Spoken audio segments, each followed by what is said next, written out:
नमस्कार। प्रस्तुत है आज का चिंतन। सार्वभौम और सर्वजनीय उपासना में कर्मकांड परक स्वेच्छा की भिन्नता रह सकती है, पर उसके भाव पक्ष में एक रूपता रखनी ही होगी। अस्तु हमें उसी दृष्टिकोण को अपनाकर चलना चाहिए।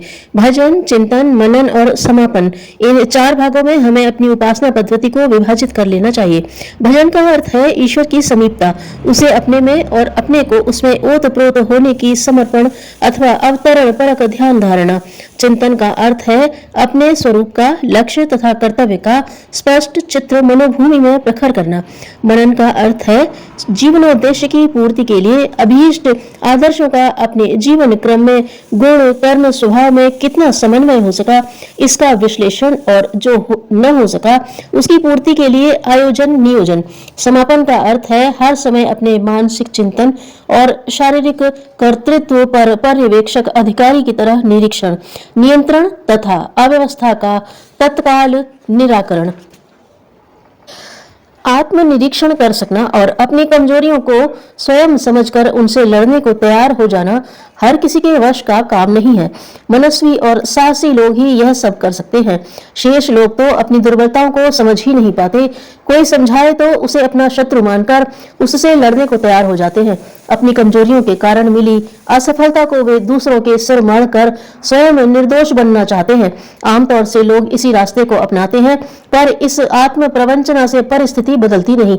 अपने दुर्गुण ही अपनी उन्नति में सबसे बड़े बाधक होते हैं। उन्हें हटाने का प्रयत्न नहीं किया जाता, फलस्वरूप उन्नति का द्वार ही नहीं खुल पाता।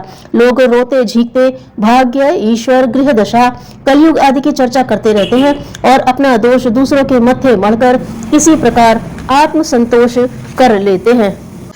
संसार में कोई व्यक्ति ऐसा नहीं जिसे सब सुख हो, किसी बात का अभाव न हो, सारी परिस्थितियां मन के अनुकूल हो, कोई कष्ट न हो, कभी असफलता न मिले, जिसका कोई विरोधी न हो, ऐसा मनुष्य इस पृथ्वी पर ढूंढे नहीं मिलेगा।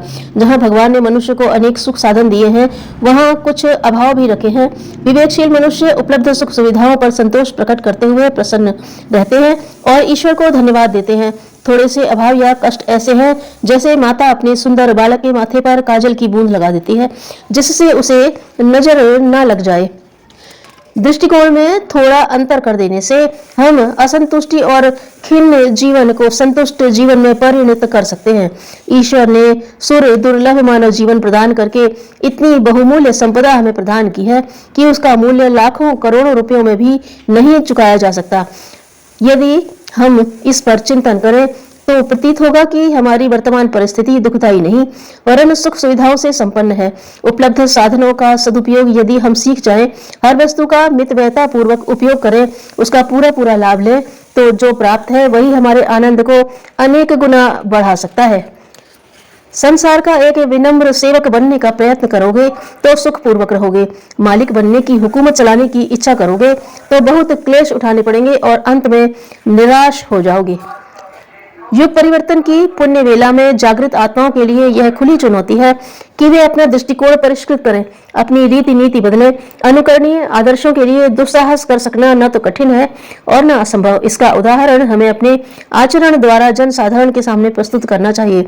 श्रेष्ठ परंपरा का प्रवाह इसी आधार पर गतिशील होगा, पर उपदेश की प्रवीणता प्राप्त करके वाक विलास भर हो सकता है, उससे कुछ बनता नहीं। दूसरों को गहरी प्रेरणा देने का एकमात्र उपाय यही है कि हम अपना आदर्श प्रस्तुत करके उनमें अनुगमन का साहस उत्पन्न करें। जो प्रथाएं कभी उत्तम उद्देश्यों को लेकर विनिर्मित हुई थी, वे ही भ्रांतियों और विकृतियों के मिलते चलने पर समयानुसार अनुपयुक्त बन जाती हैं। तब उनके प्रति दुराग्रही मोह अपनाना अनुचित है। हिमालय से निकलने वाली गंगा की धारा भी समुद्र तक पहुंचते पहुंचते खारी हो जाती है। सूर्य उसे भाप बनाकर बादल बनाता है। हिमालय पर वही बादल बर्फ में बदल जाते हैं और गंगा का शुद्ध स्वरूप स्थिर रहता है। संस्कृति के संबंध में भी यही बात है। सूक्ष्मदर्शी मनीषी इसके प्रति जागरूक रहते हैं। वे दुराग्रह के स्थान पर विवेक जगाते हैं। मान्यताओं में हेर फेर करने वाला गहरी पकड़ वाला अभियान चलाते हैं। बड़े आदमी बनने की फसल चली गई। अब अमीरों को बड़प्पन के सपने देखना बेकार है। उस दिशा में जो जितना सर खपाएगा उसे उतना ही पछताना पड़ेगा। अब समय महानता की गौरव गरिमा को बढ़ाने का आ गया है। विचारशील लोगों के कदम उसी दिशा में बढ़ने चाहिए। इसे कार्य रूप में परिणत कैसे किया जाए, इसी का मार्गदर्शन युग साधना करती है। चिंतन और जीवन क्रम का स्वरूप जिस आधार पर बदला जा सके, वही युग साधना हो सकती है। स्वर्ग और मुक्ति का आनंद इसी जीवन में संभव है। सबके हित में अपना हित भी समाहित है। सज्जनता ही मनुष्यता का दूसरा नाम है। स्वच्छता सभ्यता का प्रथम सोपान है। धन्यवाद।